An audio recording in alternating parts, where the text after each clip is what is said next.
Толагай жаңалықтардан өрт сөндірушілердің жанып жатқан ғимараттан адамдарды құтқарып жатқанын көріп отырды. Оның назарын бір нәрсе аударды. Өрт сөндірушілер жүріп емес, түтінге толы бөлмелерде еңбектеп қозғалып жүрді. Толагай: неге өрт сөндірушілер түтінді бөлмеде еңбектеп жүреді? Деп ойланды.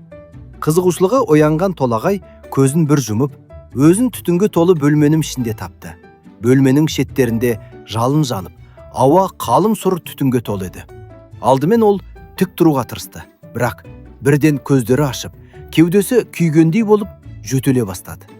Түтін оны қалың көрпе сияқты қысып, тыныс алуды қиындатты. Қиналған Толагай төмен еңкейіп отырды. Таңғаларлығы, еденге жақын ауа салқындау әрі таза сияқты болды. Тыныс алу сәл жеңілдеді. Ол қолымен тізесіне сүйеніп, еңбектеп алға жылжыды.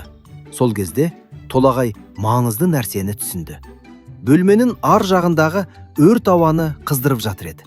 Жылы ауа әрқашан жоғары көтеріледі. Себебі ол салқын ауаға қарағанда жеңіл болады.